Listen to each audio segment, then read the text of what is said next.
We're going to look at today Isaiah 10 through 12, and it does say attendance quiz 3 today, but that's because I made a mistake. But if you'll do it as attendance quiz 3, all the rest of them will be right.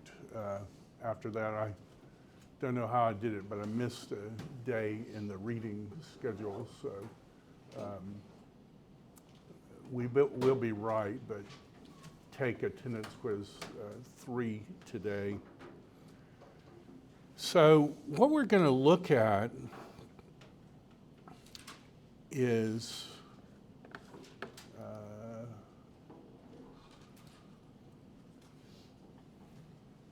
Isaiah 10 through 12. Let me see if I can pull up. That looks like it's going to work for us. So what we're going to do is we're going to read through this section. We're going to listen to the guy read through. And there are a couple of things I just want to point out that I want you to look for. There's going to be a section at the very end where a bunch of place terms are going to be listed. And what's going on there is the king of Assyria attacked and came through this highway and is making his way.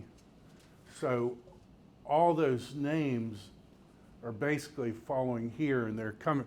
He's coming to besiege Jerusalem, and it's not going to work.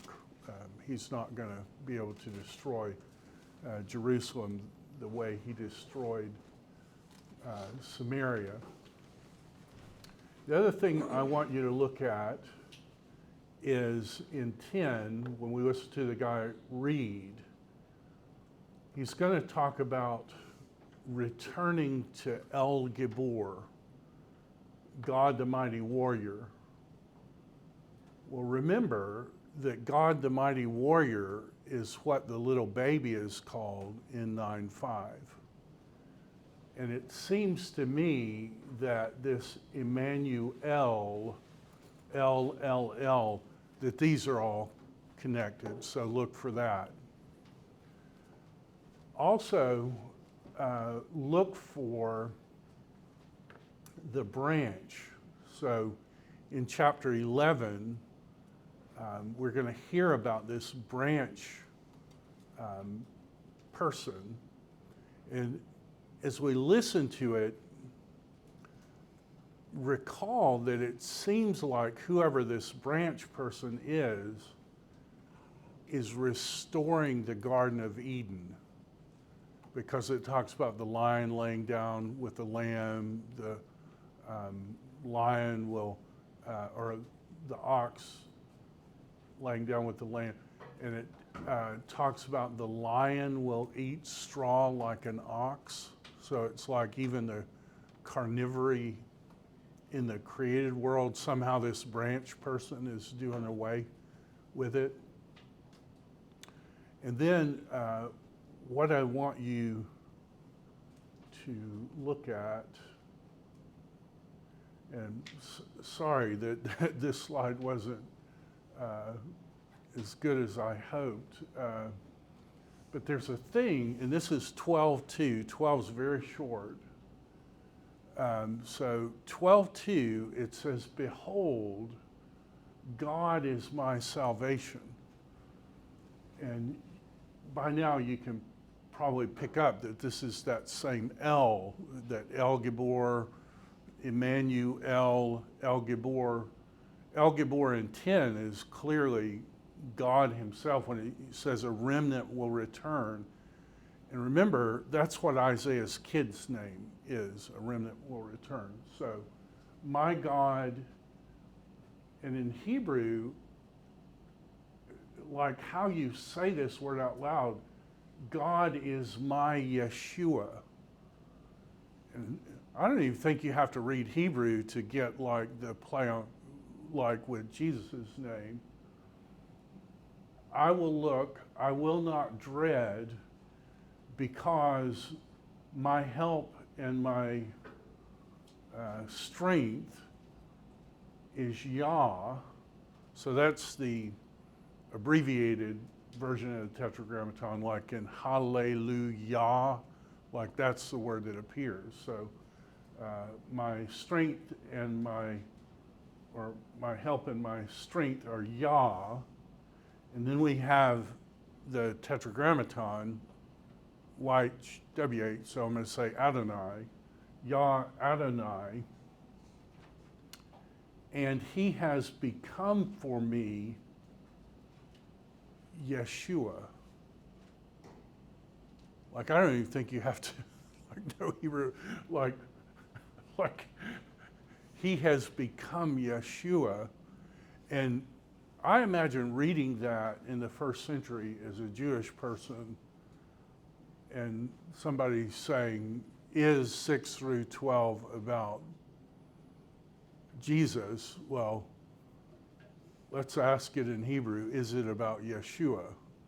It seems like it's about Yeshua to me in terms of the connection. So as we work through the passage, those are some of the things we'll work through, and then we'll come back and work through the slides.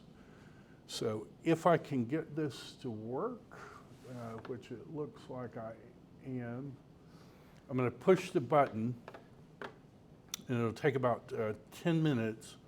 We'll listen to the guy read, and the text should follow along. And so write down your questions, and we'll talk about all this together. So here we go. Woe to those who decree iniquitous decrees, and the writers who keep writing oppression, to turn aside the needy from justice, and to rob the poor of my people of their right, that widows may be their spoil, and that they may make the fatherless their prey.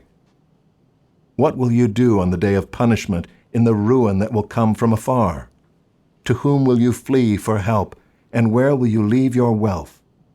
Nothing remains but to crouch among the prisoners, or fall among the slain. For all this his anger has not turned away, and his hand is stretched out still. Ah, Assyria, the rod of my anger, the staff in their hands is my fury. Against a godless nation I send him, and against the people of my wrath I command him, to take spoil and seize plunder, and to tread them down like the mire of the streets. But he does not so intend, and his heart does not so think. But it is in his heart to destroy and to cut off nations, not a few. For he says, Are not my commanders all kings? Is not Calno like Carchemish? Is not Hamath like Arpad? Is not Samaria like Damascus? As my hand has reached to the kingdoms of the idols, whose carved images were greater than those of Jerusalem and Samaria, shall I not do to Jerusalem and her idols as I have done to Samaria and her images? When the Lord has finished all his work on Mount Zion and on Jerusalem, he will punish the speech of the arrogant heart of the king of Assyria and the boastful look in his eyes. For he says, By the strength of my hand I have done it, and by my wisdom, for I have understanding. I remove the boundaries of peoples and plunder their treasures.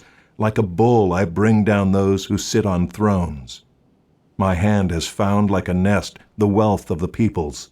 And as one gathers eggs that have been forsaken, so I have gathered all the earth, and there was none that moved a wing, or opened the mouth, or chirped. Shall the axe boast over him who hews with it, or the saw magnify itself against him who wields it?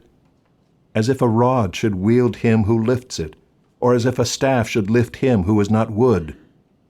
Therefore the Lord God of hosts will send wasting sickness among his stout warriors, and under his glory a burning will be kindled like the burning of fire. The light of Israel will become a fire, and his Holy One a flame, and it will burn and devour his thorns and briars in one day. The glory of his forest and of his fruitful land the Lord will destroy, both soul and body, and it will be as when a sick man wastes away. The remnant of the trees of his forest will be so few that a child can write them down. In that day the remnant of Israel and the survivors of the house of Jacob will no more lean on him who struck them, but will lean on the Lord, the Holy One of Israel, in truth. A remnant will return, the remnant of Jacob, to the mighty God. For though your people Israel be as the sand of the sea, only a remnant of them will return. Destruction is decreed, overflowing with righteousness. For the Lord God of hosts will make a full end, as decreed, in the midst of all the earth. Therefore thus says the Lord God of hosts, O my people who dwell in Zion, be not afraid of the Assyrians when they strike with the rod and lift up their staff against you as the Egyptians did. For in a very little while my fury will come to an end, and my anger will be directed to their destruction. And the Lord of hosts will wield against them a whip, as when he struck Midian at the rock of Oreb. And his staff will be over the sea, and he will lift it as he did in Egypt.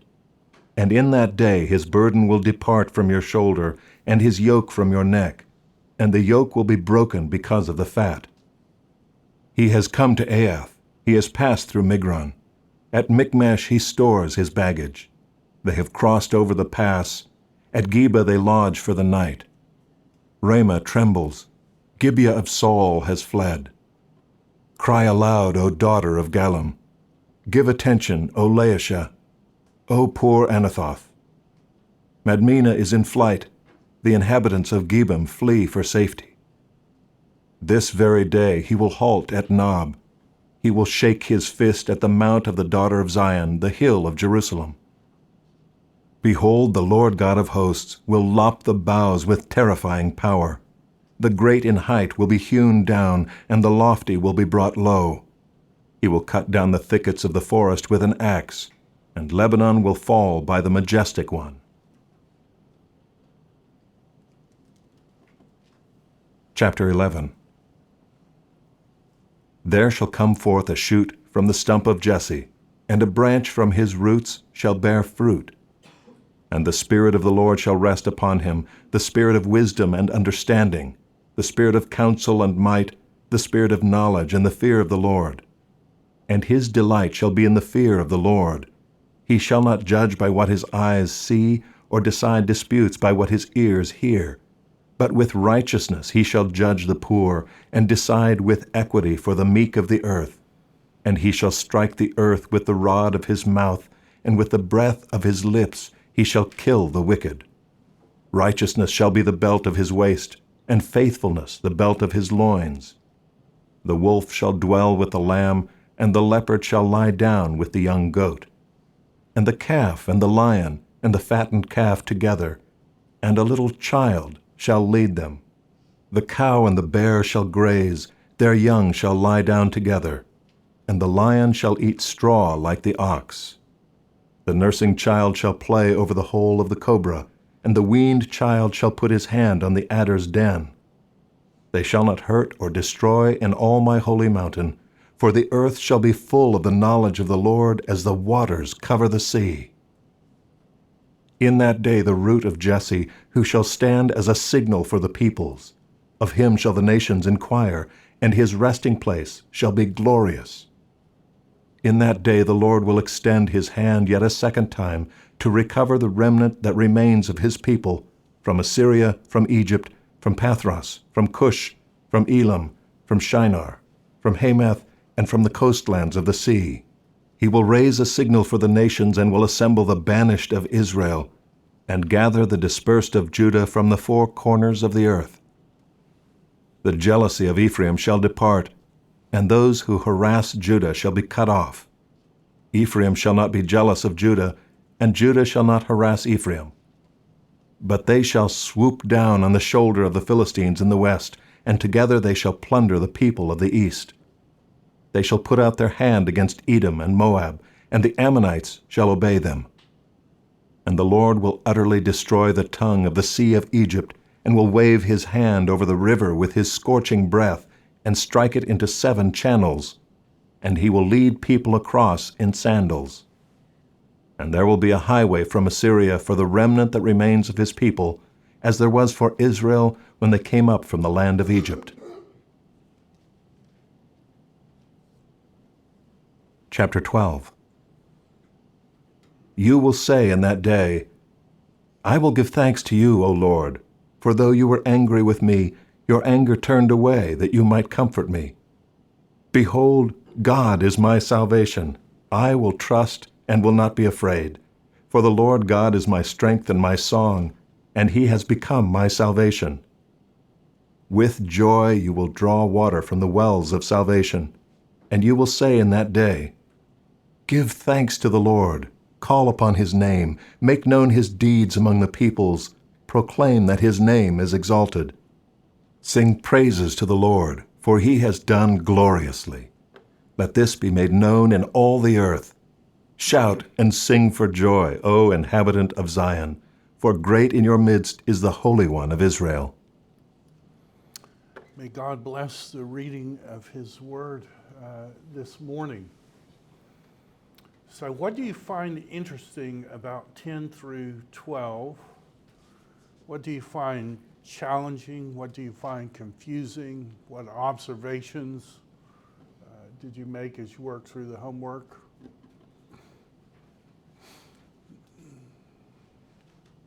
Kennedy? So I was listening to Recon read chapter 12, and he read before I started translating it. And it's chapter 12 Esau. Could you say that again? It's chapter 12 Esau. I didn't understand the last. It's chapter 12 Esau. I don't know. Because the guy who was reading it was the chapter.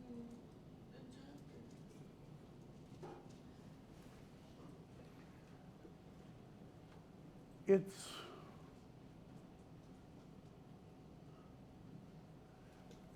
this part could be a song.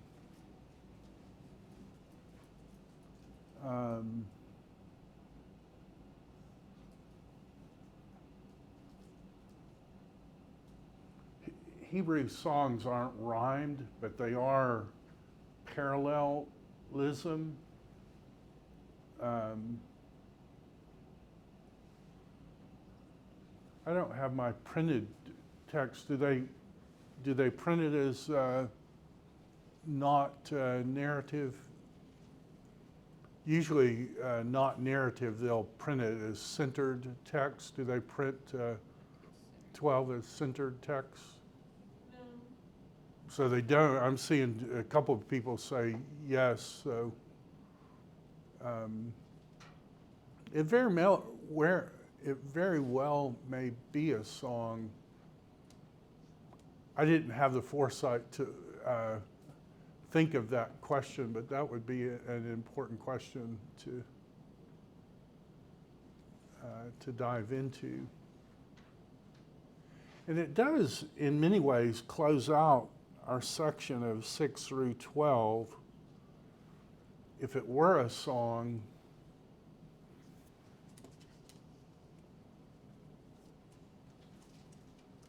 that's a very good question, and I don't know the answer to it.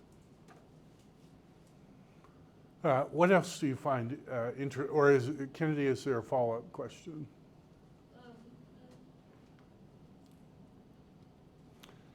So we've spent enough time in 6 through 12 where I think we all feel the tension between the near fulfillment of Assyria and the other prophetic texts that seem to connect this with the Messiah.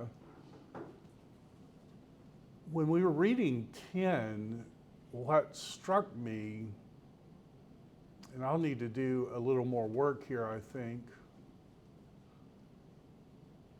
I believe that's describing not the Assyrian invasion in Ahaz's time, which is 732. I think 10 is describing the Assyrian invasion in 701.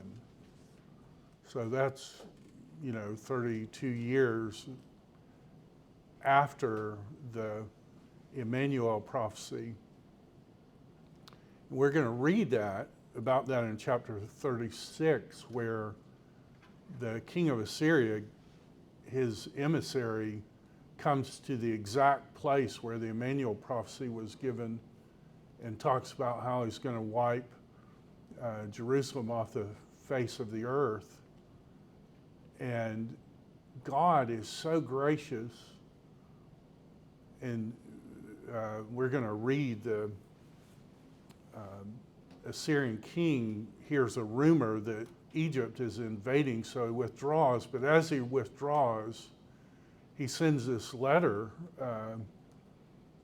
and the letter says, "Don't think God has saved you, because God isn't any different from all the idols. And the king of Assyria has wiped idols off the face of the map, so don't think it's good news that we're retreating, because your God is just exactly like every other idol." And Hezekiah, who is going to have issues that aren't good, on the occasion of that letter, he is just the greatest of all time, because he does the one thing he should do. He takes that letter, and remember, his grandfather, great-grandfather, had been struck down by leprosy when he had gone into the temple. Hezekiah, risking his life, takes that letter into the temple and says, "Look, God, this is what people are saying about you. People are saying that you're no different from an idol. People are saying that we should not trust you. People are saying that they're going to wipe Jerusalem off the face of the earth. And here's the letter. You do what you think is right."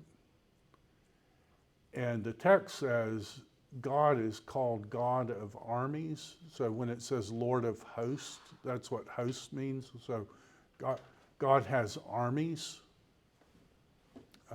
Yahweh Sabaoth, the Lord Sabaoth, that's kind of what makes it to the hymns. God has armies. So when Hezekiah spreads that letter out in the presence of God, risking his life to do so, he spreads it out and he says, "This is what the king of Assyria says." The text says God sent one soldier. So God's got an army, but it says God sent one soldier. And that one soldier killed 185,000 Assyrian soldiers. And the text, I don't know if it's supposed to be funny or not. It's funny to me every time I read it. It says, "And they woke up dead." Like, that's a bad day. You wake up dead, it's going to go pretty downhill from there. 185,000 soldiers woke up dead, and then the Assyrian kings, his own sons, killed him. So this story, and particularly the end of 10, it seems to span that entire lifetime of Hezekiah's life, from when he was very young, before he was king, when the Emmanuel, he's probably about 9 years old when that prophecy happened, and then the end of 10 talks about the lead up to that invasion. So we've got this tension there with the Assyrian, but mixed in with it are these promises of this child that will be born, and Emmanuel and the branch. And all of that seems like it's talking about the Messiah to me.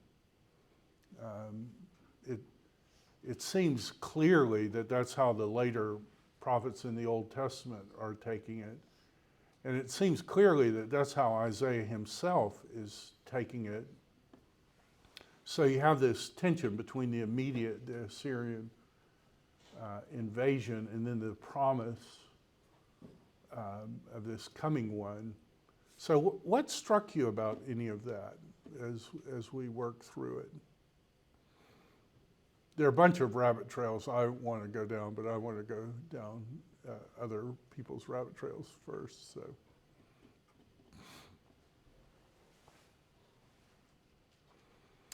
well, let's look at some things. So, we have this promise in 7:14 about Emmanuel. El is with us. This is why Ahaz and his house should not fear. Don't fear because there's someone called Emmanuel. The debate, as we've seen over 7:14, is great. Who is it? Things that are significant to me is that's given in the context of Isaiah having a commission, preach in a way where they won't get it.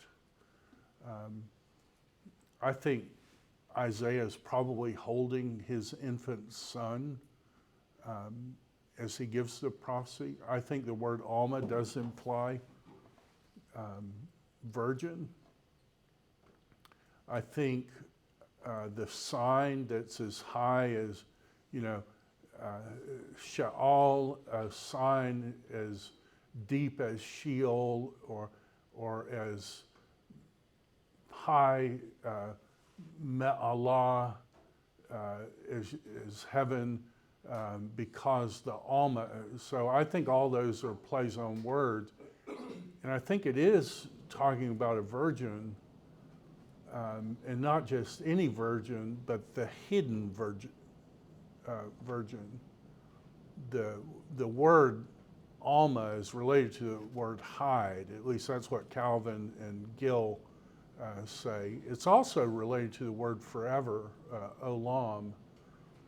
And so if this is a magnificent sign, it's going to be a glorious sign. And it begs the question, who is the Alma being spoken of? And if we had done, taken the time to do a history of interpretation, people are all over the map who it could be. I can tell you who it's not, and that is it's not Isaiah's wife. And the reason I know it's not Isaiah's wife is because he's holding a baby. So when God says preach in a way where they don't get it, I think the baby there is so that we realize that this is not talking about Isaiah's wife. When he goes home in the next chapter and the prophetess conceives, people are all over the map with that. I'm thinking that that's his wife. Other people, particularly Jewish interpreters, think it's a second wife and he's going to a woman and that she's the virgin. But that baby isn't called Emmanuel. It's called Ma'ar Sha'al Hashbaz. And so I think Isaiah holding the baby and with the commission preach in a way where they won't get it, yes, you could try to make that connection, but the baby in his arms proves that his wife's not a virgin, and the fact that the baby born isn't named Emmanuel proves that 8 isn't the fulfillment of 7:14. But then in 9, we're told that the land of Galilee is important. Now, if we were trying to defend a non-Christian take, trying to say it doesn't really have much to do with the Christian fulfillment, you could say, well, that Galilee stuff, that's just how the king of Assyria came. He just came through Galilee, came to Samaria, then he came to Jerusalem. The problem about that is in 9, when it talks about the child being born, is that passage in 9 talking about a restoration of all things? That is like a restoration of the Garden of Eden. Because I want us to look at it.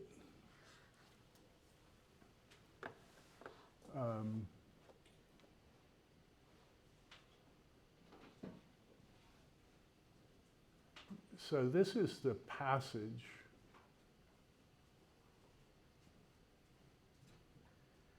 And notice the numbers are one off. So if I say the number wrong, I may be using the wrong set of numbers.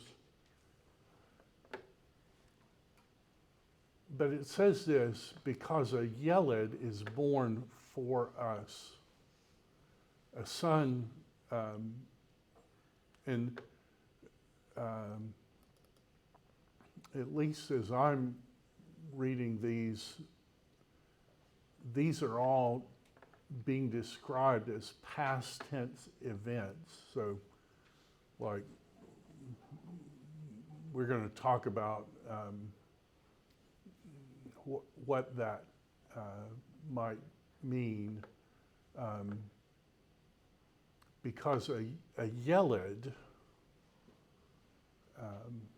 has been born. And those of you who've taken Hebrew,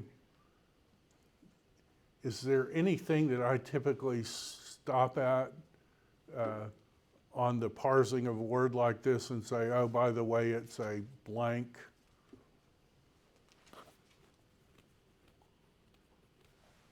What binyan is that?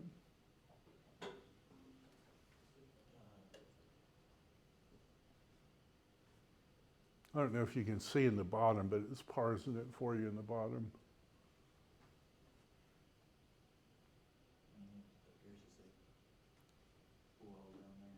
Yeah, what's a pual? Passive intensive. Passive intensive, and so what does that mean? It means it's something intensive, but it's also like being done to the subject instead of the subject being the actor. Right, so the passive, the subject is being acted upon, and the pual is the passive of a piel, and a piel is like intensive. So if I say I paint the wall and I put it in the call binyan, the simple one, it just means I paint it. But if I say I paint the wall and I put it in the pual, it means like I got this paint sprayer and I'm like putting 5 gallons, you know, and like there's paint everywhere. I'm piel painting versus call painting. The difference between an intensive and a simple. What is strange to you about the statement that a child will be pual born? Does that seem strange to you? Because it seems really strange to me.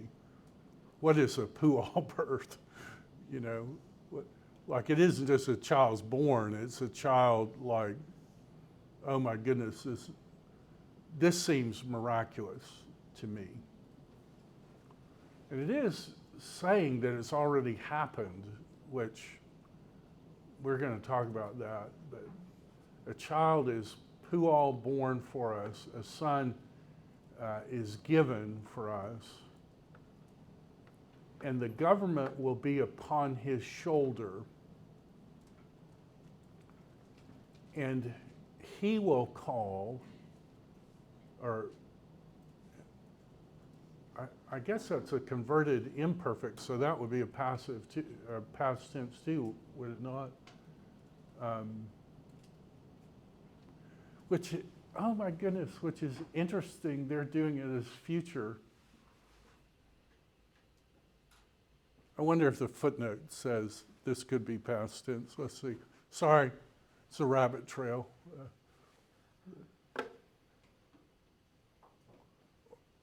Okay, so they're doing it as a prophetic okay. Well, let's keep reading. Child is born, government will be on his shoulders. His name will be called, you could do it, his name has been called Miracle. So this is the word Pele, it's what's being translated wonderful. I think wonderful in English is an adjective, is it not?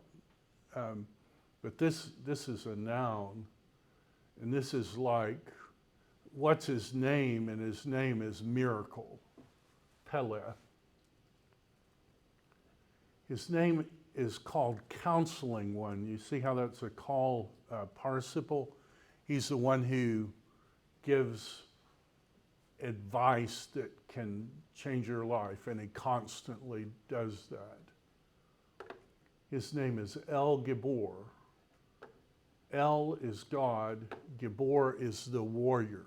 So this miraculous baby is God, and he's the God who fights. And this one,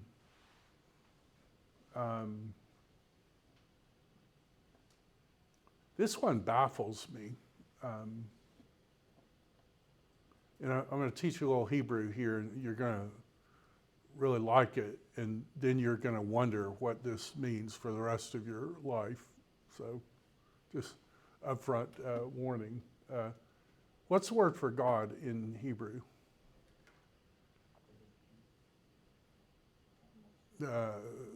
Sorry, what's the word for father in Hebrew? Abi, Abba, Ab. Abraham is father of a great nation. Do you see how we have the word Ab there? So that's where we're getting father. But I have a quibble with the ESV here. This is the word father. This is what you can put on the end of the word to make it say of. So father of. And this is odd, is the word eternity. So we can do it everlasting father. That's, what's the other way we could do it?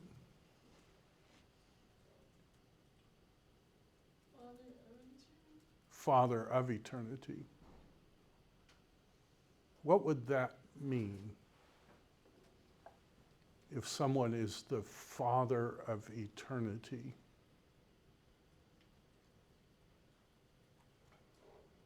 Because I think that would mean that this baby is the baby who brought eternity into existence.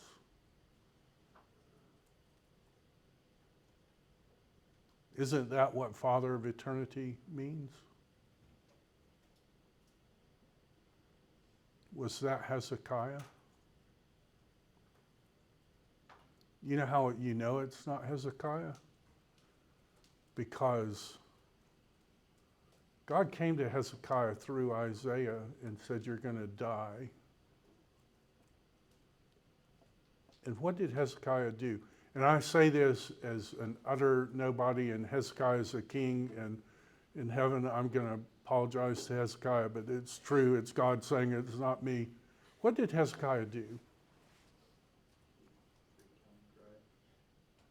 He cried, no offense to little babies, he cried like a little baby. Oh God, how could this happen? And he begged God to live, and what did God do? He gave him 15 extra years. A year after that, Manasseh was born, who was the most wicked king who ever lived. Manasseh married Isaiah, at least church history, Jewish history says Manasseh married Isaiah's daughter, And then Jewish history says Manasseh sawed Isaiah in two and killed him. It's probably the reference being made in Hebrews when it says they were sawn in two. It's probably referencing. So God tells Manasseh, you're going to die. Manasseh begs for his life. And then God gives him 15 years, and Manasseh's born. Manasseh, who burned his own sons to Moloch.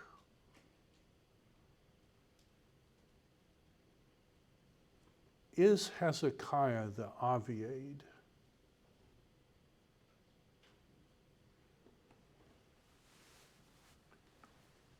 He's the Sar Shalom, the Prince of Peace. And then this is the part where I just think you can't make any argument that this is Isaiah's child, is Hezekiah, is any of the kings, because it says, verse 6 in Hebrew and verse 7, to the increase of his government and for peace, there is no end.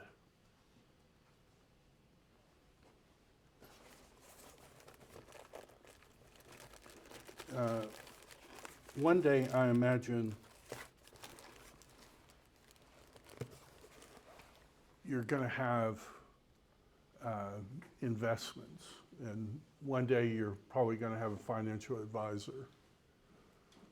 And the financial advisor is going to say something like, make this investment in the stock market, and I promise that in your entire life it will increase, right? And that's been true in the stock market since 1940. Over time, the stock market only increases, right? The stock market can do things like that, right? But that's kind of what it looks like, right? When it says of the increase of his kingdom and of peace, there will be no end. Wouldn't you expect something like this?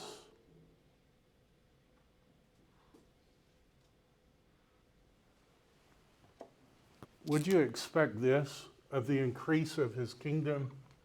There will be no end. Is that a fulfillment of this prophecy? Why is it not a fulfillment of this prophecy? It's not a fulfillment of this prophecy because it says the word increase, of the increase, of the getting biggerness, I guess is how you would say that. Of the increase of his kingdom and of peace, there will be no end.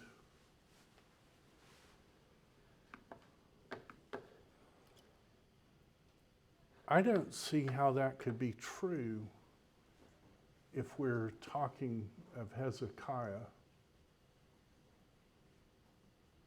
He will sit on the throne of his father David,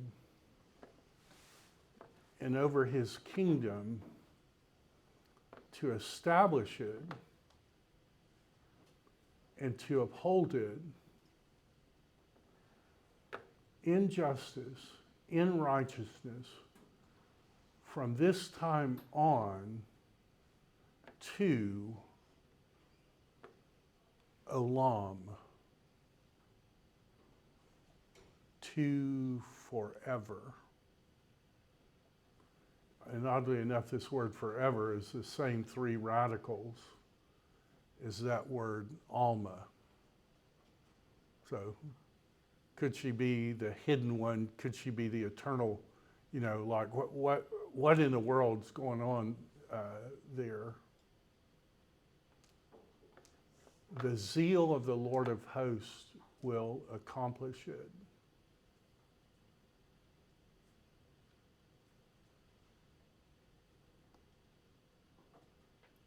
Is that Hezekiah?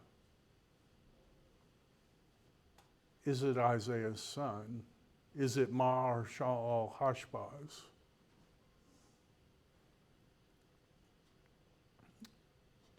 The New Testament says it's Jesus. And when I look at the end in 12,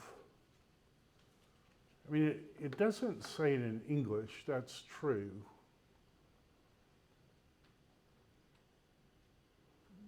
But in the language it was given, it says, behold, El is Yeshua. The Lord God, so that's how they're doing Yah Adonai. That's why they're putting both words in caps.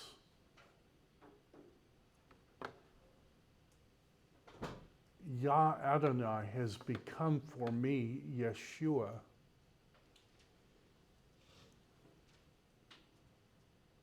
I don't know, if I'm a first century Christian and I'm in the synagogue and they're reading through Isaiah and I hear someone say that a virgin's given birth to a child and it happened to be he happened to live in Galilee, the very place.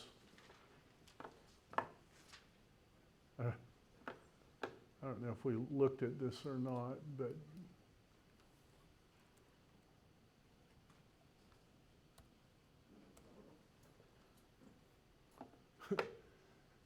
do you see that the chapter numbers in English are different than the chapter numbers in Hebrew?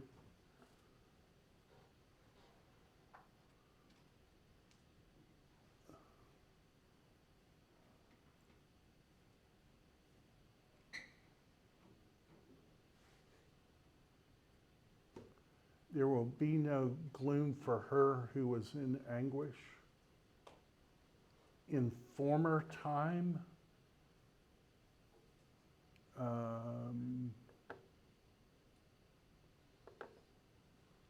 in the times at first,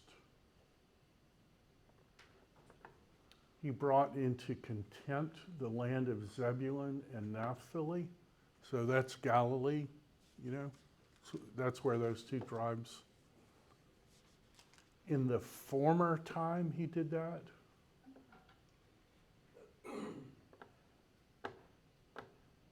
But in the latter time, in the afterward time,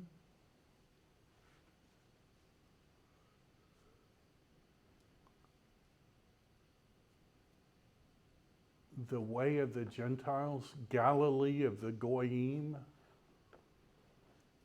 has been made glorious. Am I a first century Christian and I'm sitting in the synagogue hearing that text read, and it talks about this child that's El Gibor, that's the one who fathers eternity.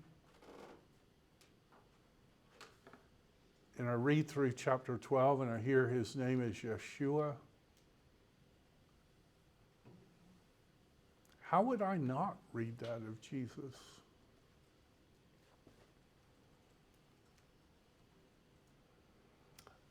I don't know. I think there's something to that. And I think it's tied in with this. I guess I should have put another thing down here, shouldn't I? El becomes Yeshua. We've seen last time the whole prophetic take on this righteous branch. And we've seen how the expectation for a branch is throughout the prophetic works, related to the Messiah. Even Jewish people would admit the Messiah is being spoken of there, and yet the Messiah's name there is given is Yahweh Sidkenu, Yahweh our righteousness. Clearly, Jeremiah didn't think the passage was about Hezekiah or Isaiah's children. Man whose name is branch. All these are a different word.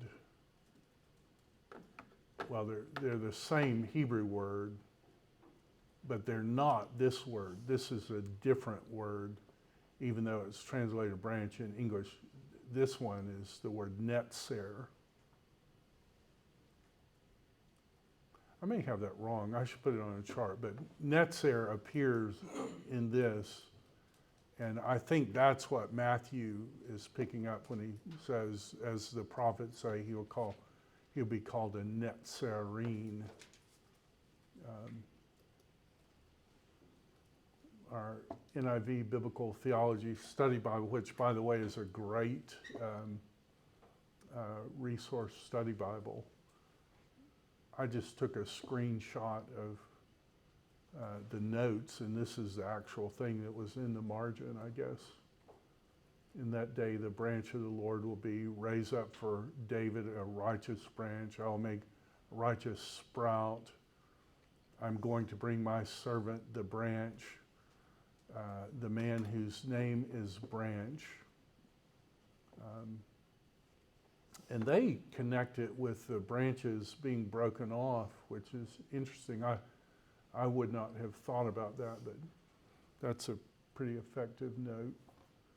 We've already seen this one about Yeshua. God has become for me Yeshua.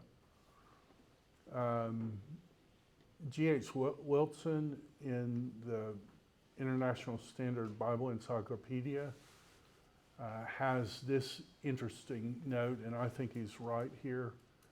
In Isaiah 11:1, the durative powers of the tree stump provide an image of Israel's messianic hope. There shall come forth a shoot from the stump of Jesse, a branch, a netzer shall grow out of his roots. Here again, the point is that what is now apparently dead, i.e. the nation of Israel, is still capable of revivification, God's own timing. Wilson points out by the time of Zechariah, the metaphor had become fixed as a title, and it was possible to refer to my servant, the branch, 3:8, or the man whose name is Branch, 6:12. One of my former teachers, Walter Kaiser, says the name, the branch of the Lord, however, is one of the technical terms used in the Old Testament prophets for the Messiah who is to return again, along with the parallel terms, the shoot or twig. That's how I'm doing netzer. And notice that he makes the point, and I haven't looked this up yet, but I want to. He's saying that this word appears in the suffering servant passage. And if that's true, the suffering servant passage, what did Hezekiah do when God told him he was going to die? What did Hezekiah do? Oh, please, please, please. What did the suffering servant do when God said, you're going to die for the people? What did he do? He went silently. He went silently.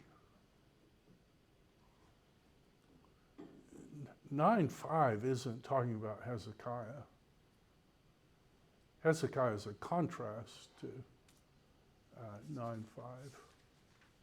Kaiser writes this in Jeremiah 23, and then as it's repeated in 33:15, that's where the Messiah is called Yahweh our righteousness, and then the city is called Yahweh our righteousness. Kaiser writes, the Messiah is called David a righteous branch. This title certainly emphasizes the Messiah's royal status and descent from the line of King David. In Zechariah 3:8, he is my servant, the branch. This title stresses the fact that the Messiah will come not to be served, but to serve others, to give his life as a ransom for many. In 6:12, Messiah is named the man whose name is branch. This title emphasizes the fact that he will also be fully man as well as divine. The final text is the one in our passage, 4:2, the branch of the Lord, which focuses on the fact that Messiah will also be divine. I think Kaiser's right in that. The language of 4:5 reflects Israel's experience in the wilderness, where the pillar of fire guided and protected them day and night. The cloud of smoke by day and the glow of gleaming fire by night surely signals the presence and glory of God is once again in the midst of Israel. In fact, 5c promises over all or beyond all, the glory will be a canopy. And I don't know if we talked about that in Hebrew or not, that word chuppah and the whole Hebrew marriage ceremony. Very interesting idea, but it says God's glory will be a chuppah, under which every Jewish wedding is solemnized even to this day. Therefore, God is here represented as remarrying Israel. And I had to admit, I had never thought of it that way, but could it be that Jesus marrying heavenly Jerusalem is actually Yahweh remarrying apostate Israel who's become righteous? I wonder, that was an interesting idea to me. Despite the jarring words in 2:6 through 4:1 that might seem at first glance to imply that God might abandon his ancient covenant with Israel forever, the text instead boldly announces a remarriage will take place. This is another older work, Netzer, which Hastings translates a little fresh green twig, as in 11:1. And oh my goodness, more rabbit trails to do. He's saying that that word appears in 60:21 and in Daniel 11:7. We should take time and look. What does 60:21 say? It's very near that statement, the Spirit of the Lord is upon me, but I don't think that's it.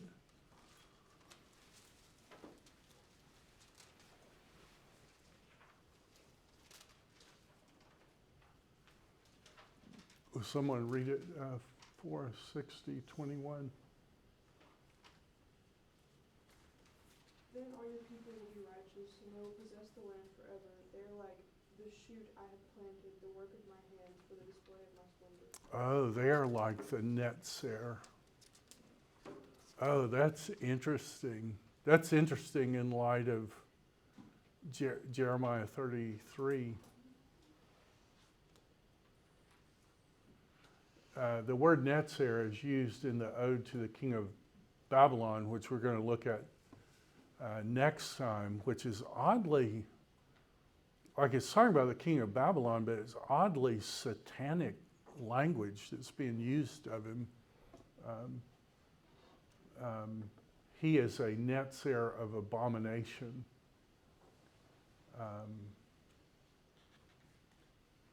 Oh my goodness, Hastings is connecting it with 15:6 too.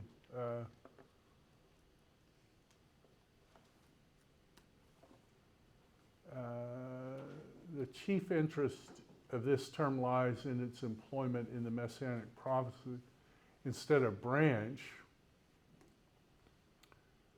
Smith and Smith refer to twig. The Revised Version margin offers the choice among shoot or sprout.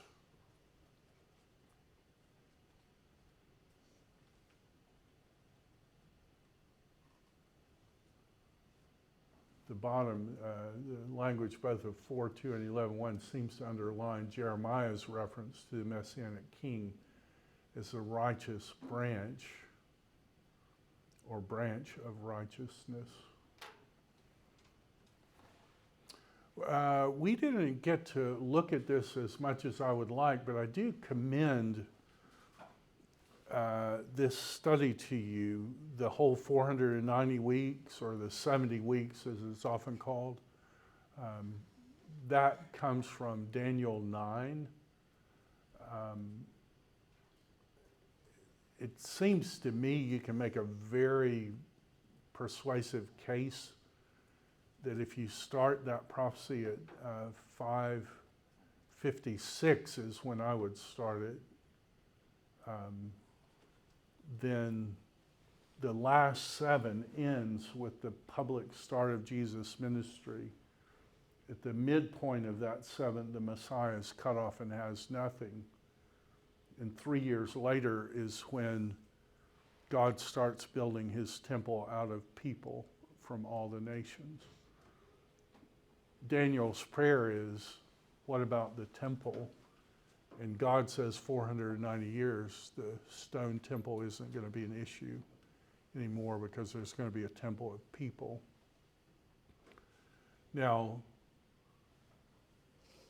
that's what I'm persuaded of, and many people are persuaded of. That's not the majority of most people today. I think most people look at the last 7. Well, do I have it in this slideshow? I don't. Most would like change that date a little bit and have the all but 7 end in 34, and they're putting Jesus' death at 33 or 34, and then the last 7 is the 7 years of the tribulation that's postponed. Certainly you can make that argument. I am not convinced that's what the Hebrew of Daniel 9 says, but that's a great study. Dive into it. I think you'll find it as interesting as I did. We did have that kind of track, and it's odd to me because it seems like that's the track in 701, not in 732, so that even the material there is clearly broader than just the immediate issue with Isaiah, his son, and Ahaz. All right. Well, that's what I have for you today. Are there any questions or observations? If not, I hope you have a great weekend, and I'll see you on Tuesday.